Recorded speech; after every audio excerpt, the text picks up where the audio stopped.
Hello, this is Ali Ghilarducci, Chief of Communications and Community Engagement, discussing CPM 2.1 Caregiver Engagement. This falls under Constraint 2. The superintendent shall not allow families to be without meaningful partnerships with their home campus and district. And the CPM reads, the number of campuses that develop and meet a goal in their campus improvement plan, or CIP, based on the dual capacity building framework for family school partnerships will increase from the baseline established in June 2025 to Y by June 2029. This CPM falls under the district initiative ASD Stronger Together.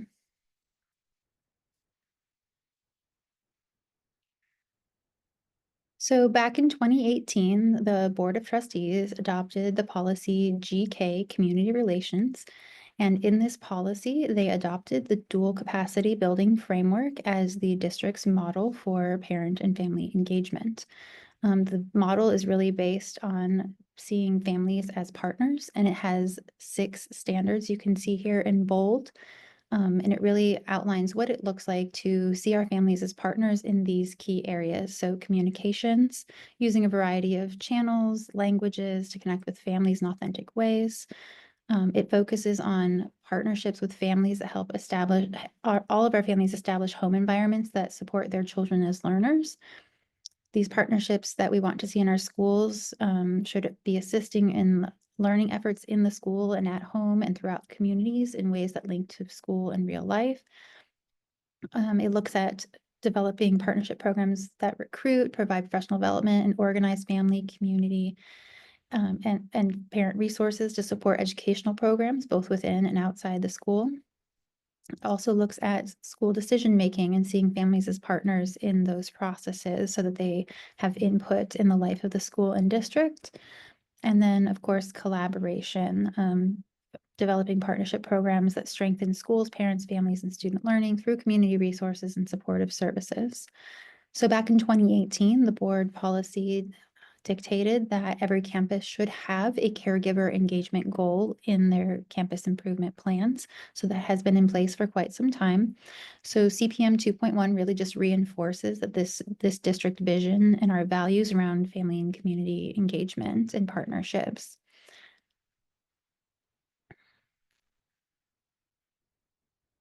So getting into the key data findings, because we are using this year's data to establish our baseline and inform our target, overall, we do believe we are well positioned to meet ambitious targets year over year.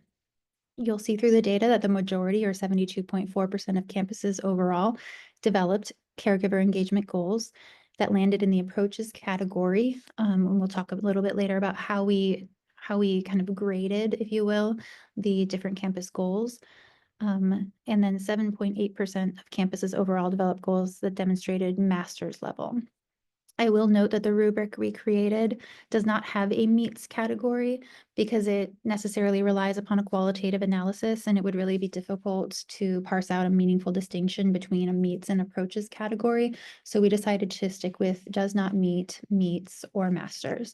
So while we have a lot of schools that are currently in that meets level, I think with a little bit of support, we can get many of those into the master's level. So for a campus to qualify as having developed and met their goal in the campus improvement plan, based on the dual capacity building framework, they must have both developed a goal that achieves master's level alignment with the dual capacity framework and achieve that goal. But because the data we're looking at is from November, it's not unexpected that not a large number of our campuses have yet achieved their goals. And the summative self-assessment will take place in June, and that's when we can establish our baseline and decide on what will be meaningful targets. So notably, Band 1 schools had the highest percentage of schools who achieved approaches at 76.7% and masters at 9.3%. Band 1 schools also had the largest number of schools that achieved master's level on their caregiver engagement goals. One area of concern, of course, is that 21 campuses did not develop a caregiver engagement goal at all. And of those 21 campuses without caregiver engagement goals, 6 are Band 1, 6 are Band 2, 5 are Band 3, and 4 are Band 4.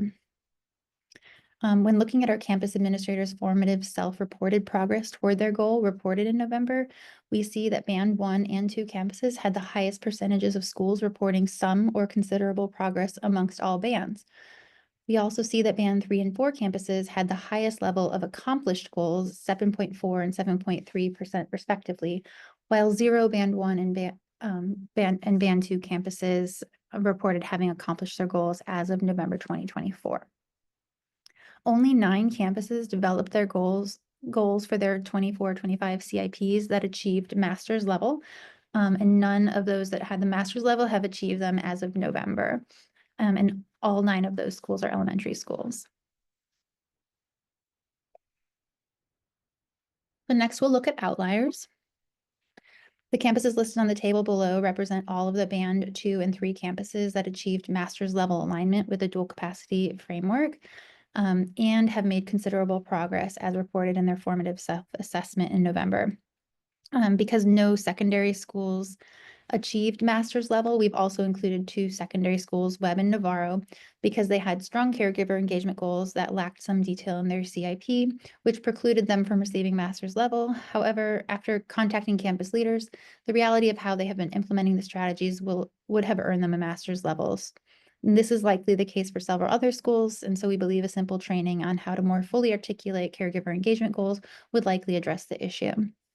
So you can see here our elementary schools, Graham, Oak Springs, Padrone, and Wynn, all Band 1 and 2 had master's level goals and have made considerable progress. And then Navarro and Webb had strong caregiver engagement goals aligned with the dual capacity framework, but not quite enough to get into that master's level, but they've also had considerable progress. So our next steps is that we need to develop some training materials to help our principals become more familiar with the dual capacity building framework as well as the rubric. We also plan to reach out to the 21 campuses that did not develop a goal and get them just to develop a goal, even if it won't necessarily count for this baseline year. We want to take this opportunity this spring to get them familiar with why that's in their CIP. It could be that many of them are newer principals who maybe haven't had training in the past. We also plan to provide mini trainings during standing principals meetings throughout the remainder of the school year to provide support to those campuses, possibly help them flesh out some more detail in their goals and check in on their progress on the goals they've set for themselves. We'll be training our parent support staff, school leadership executive directors, and identify other campus support staff that could benefit from the training. So then come June, we will analyze the summative self-assessment to establish the baseline and develop those targets for years 2 through 5. And then we plan to offer a series of more comprehensive training sessions over the summer when we have a little more time with folks. And then schedule touch points throughout the 25-26 school year to provide ongoing support.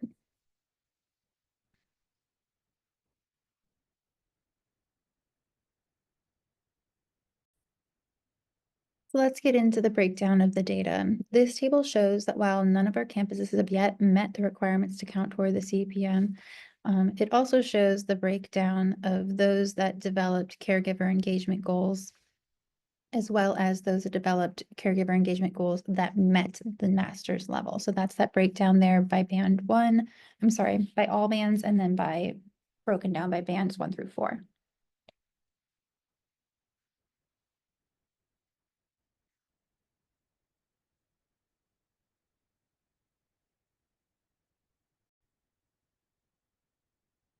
So here we get into a breakdown of campus progress toward their goals. And this table is agnostic of the level, whether they were approaches or masters, and it really just looks at what their progress is. So you can see it broken down. Those campuses that no goal, no progress on the goal, some considerable or accomplished, and it's broken down by all schools and then by bands.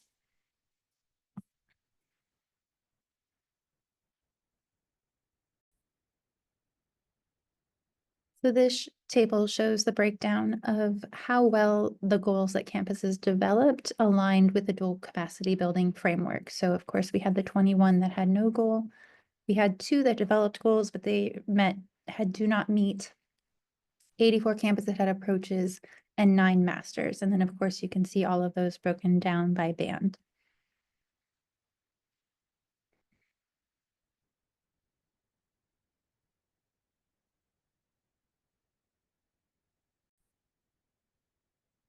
So some key takeaways, many of these were shared in the summary, so I won't go through every one of them. But I will note that one of the areas of growth that we noticed that the majority of principal self-assessments included minimal, if any, narrative around evidence of progress. And so if we are going to be using the principal self-assessment to determine if they've met their goal, we want to make sure there's some consistency in how that's reported and what data is provided.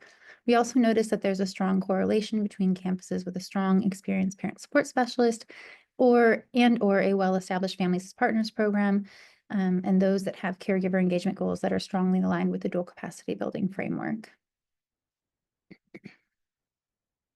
So looking at root cause, we definitely know that limited training on the dual capacity building framework is likely a strong cause. And with some training, we think many of those campuses that had a goal that was in that approaches category could easily get into the master's level. We also noticed that there may be some issues around mindsets about what defines meaningful caregiver engagement. So sometimes a common understanding of caregiver engagement can focus on the school as a provider of resources and support, and the families and students as the receivers. So when a campus maybe doesn't have a strong culture of caregiver volunteerism or hasn't historically created spaces for collaboration and partnership, sometimes caregiver participation or presence may be viewed as a measure of strong engagement. And while these things may be a good sign of relationships the campuses are building with families, that can be a good start, but it does not necessarily mean that families are seen or treated as partners and rise to the level of that dual capacity building framework model. We also saw a lot of inconsistencies in the articulation of goals. So it seemed that principals have varying levels of training and understanding around developing ambitious yet achievable goals and high leverage strategies to achieve those goals, particularly in the area of caregiver engagement. And we think that with a little support, we can get them there as well. And lastly, competing demands for principal time. Getting face time in front of principals is definitely in high demand among departments. So oftentimes the meeting and training opportunities are constrained by time, which limits the depth and effectiveness of the training.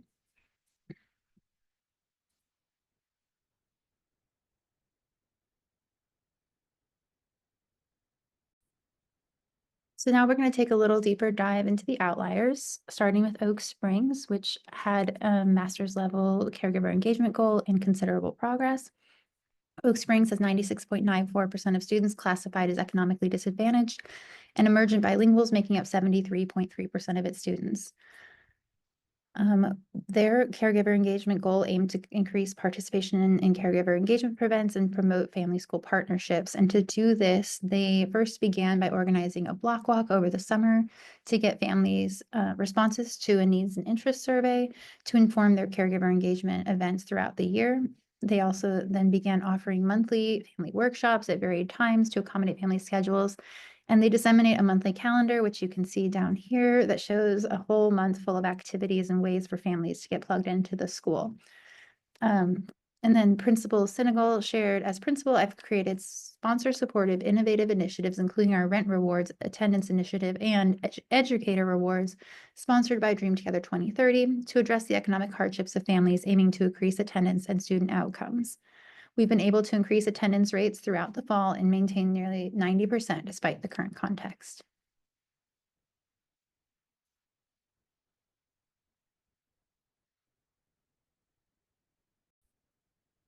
Next up, we have Navarro Early College High School, which has 85.98% of students classified as economically disadvantaged, and emergent bilinguals making up 73.3% of its students.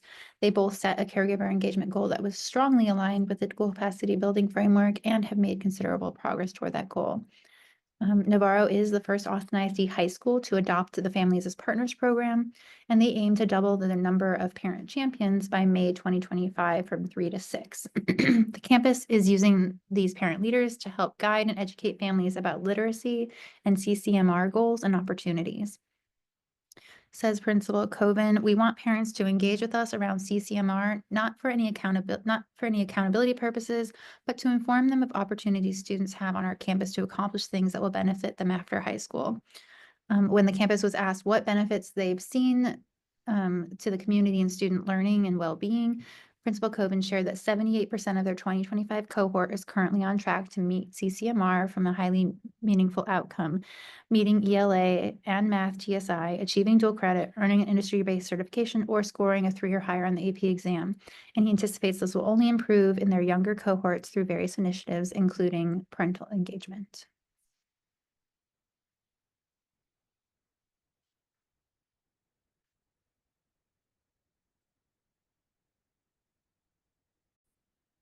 Next up, we have Webb Middle School, which has a 97.23% of students classified as economically disadvantaged, and emergent bilinguals making up 78.6% of its students. They both set a caregiver engagement goal strongly aligned with the dual capacity building framework and have made considerable progress toward the goal. Webb has reportedly tripled participation in coffees with the principal and has started including students in their campus advisory council along with their parents. When asked what contributes to their success, Principal Michael Coyle shared that they have a strong parent support specialist who has developed great relationships with parents. They've also begun offering 2 opportunities for each meeting. One is at 9 a.m., pastries with the principal, and one at 5 p.m., a pizza with the principal. They utilize multiple multilingual communication channels to get the word out, including the school newsletter and thrill share alerts. In addition to offering engaging parent-driven topics, we spend less time on just telling and more time on listening, says Principal Coyle.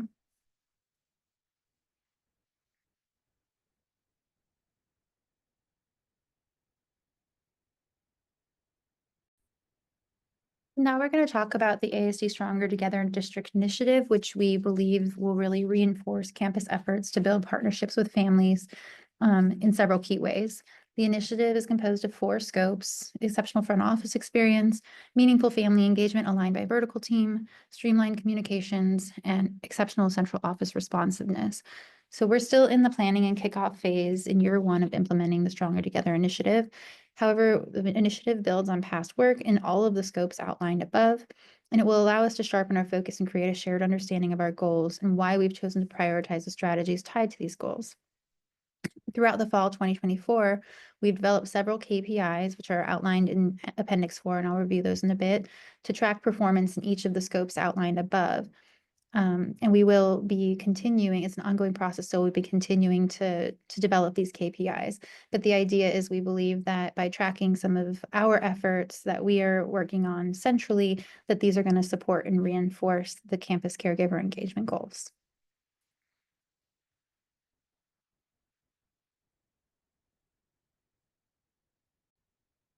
So the plan forward, we discussed creating some training materials and opportunities.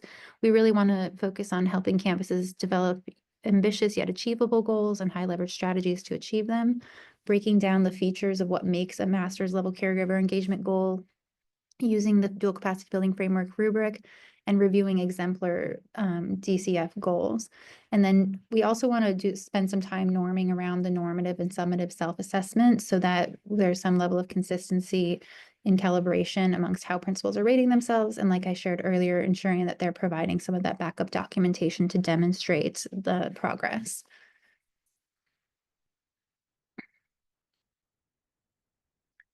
So these are all other areas that we are focused on centrally that we believe will kind of reinforce some of these caregiver engagement goals, starting with our parent support program.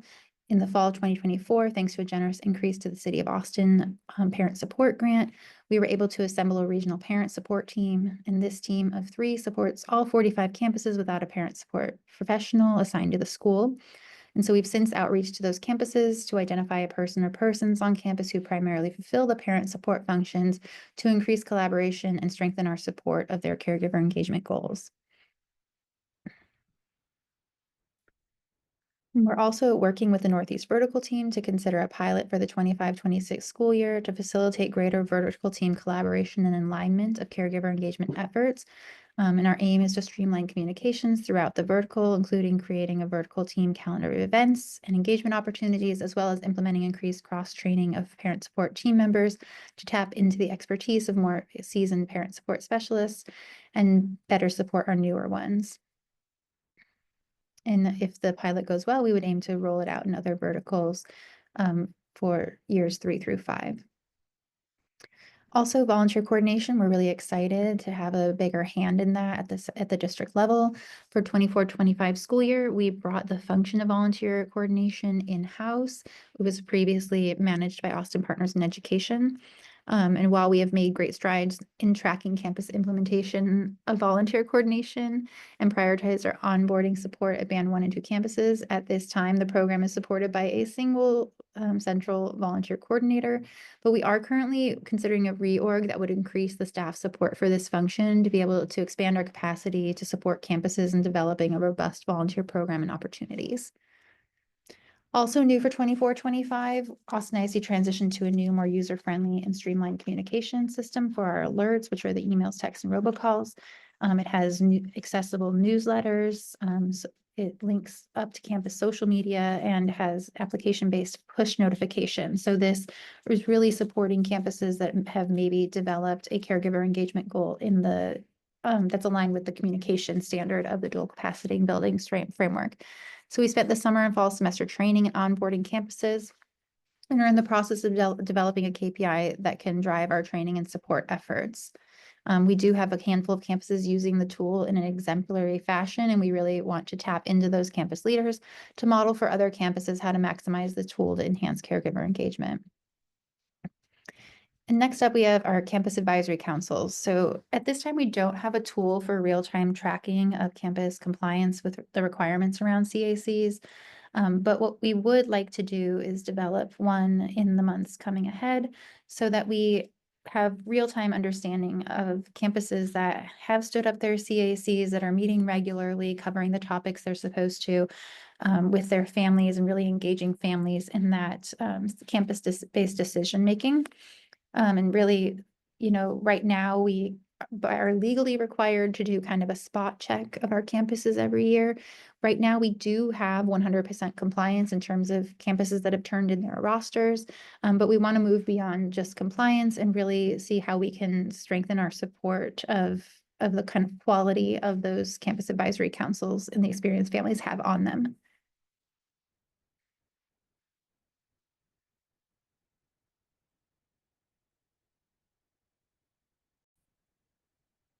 This next big table in Appendix 1 shows the breakdown of the data we used to make those tables earlier in the data analysis.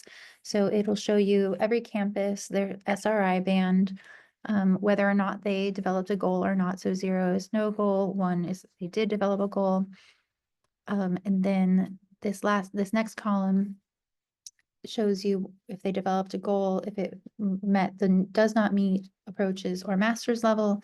And then the last column shows the self-reported progress on that November formative self-assessment the campuses did. So this is divided by bands. I don't want to make you dizzy, but I will scroll through.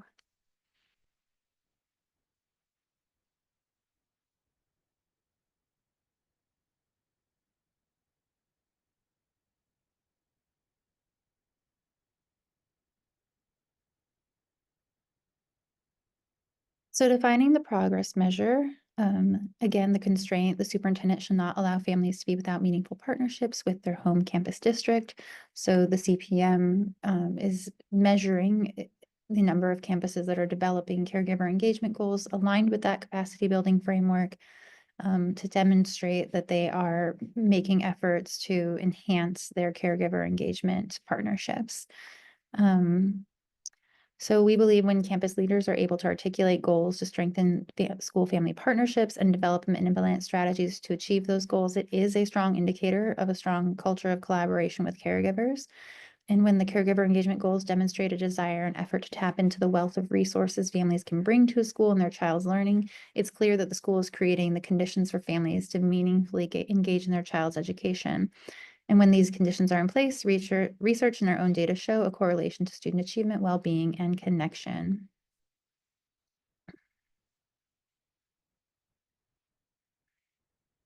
So here we get into the rubric. So you'll see that the rubric has these 6 columns that align with the dual capacity building framework standards. And so essentially, as I said, they have the do not meet, approach, or masters category. So for masters, we essentially took the definition of the standard and essentially said that the campus is essentially accomplishing their goal that they have set for themselves is in near perfect alignment with the standard. For the approaches level, the goal would reflect some understanding of the elements. So some of these things are present in these categories, but not maybe is robust enough to be masters. And then the does not meet category shows a very limited, if any, understanding of the dual capacity building framework. I will note that because of the way CPM 2.1 is written, campuses only needed to develop one goal, and typically one of those goals would align with one of these standards, whether it's a volunteerism goal or a communications goal. Some campuses did have more than one goal, but if they had one goal that we basically gave them credit for their highest and best goal.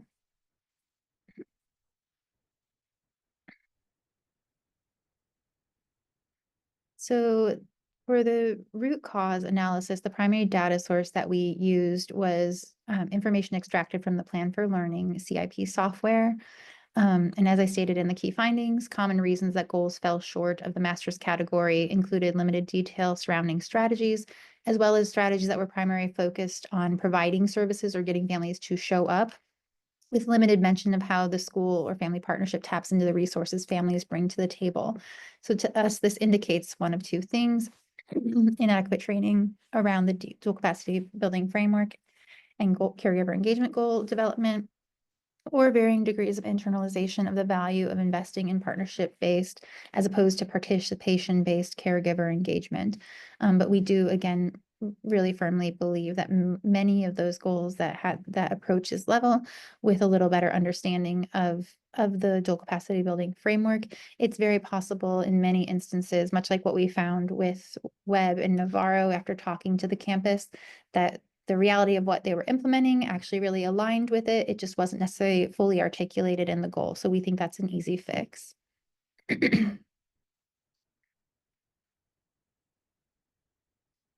So in this section, I talked earlier about how we are developing KPIs at the district level that we believe will help us also track how we are supporting campuses in their caregiver engagement goals.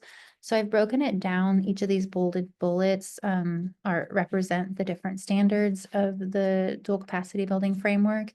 And I kind of touched on these when I was talking earlier about our plan of action, but we really feel excited to have these KPIs because I can see, for example, I'll use the campus websites. The DCCE is tracking. We developed a rubric where we want to make sure that when families come to our website, they have updated information and can easily find things. So we picked out 5 elements that make up an updated, quote unquote, updated resourceful website. And on a quarterly basis, my team is doing a full audit of all campus websites to see where they're at, and then reaching out to campuses that don't have all 5 of those elements up to date. And then we are prioritizing our support to band 1 and 2, because historically, oftentimes teams might use kind of a come when we're called approach. And so the campuses that ask for the most help get the most help. And so we are instead prioritizing the campuses that need the most help on their website are getting that prioritized support. And that's just one example. We're doing similar things with the way that we are tracking our volunteer platform usage, looking at which campuses are using it and regularly logging hours, looking at which ones are not, and then prioritizing outreach to those band 1 and 2 campuses to make sure they understand how to use the platform and help them with strategies to recruit and empower their volunteers. So we either have or are in the process of developing KPIs that align with each of these standards of the dual capacity building framework. And we believe that these, by prioritizing our efforts, we can really maximize our impact, particularly at the band 1 and 2 schools. And that brings me to the glossary. I think you're probably familiar with most of these acronyms. I've probably said dual capacity framework about 100 times. But that concludes my presentation. I hope that you learned a lot. I hope that I didn't leave you with too many questions, but I'm looking forward to answering any questions or curiosities you might have. Thank you so much.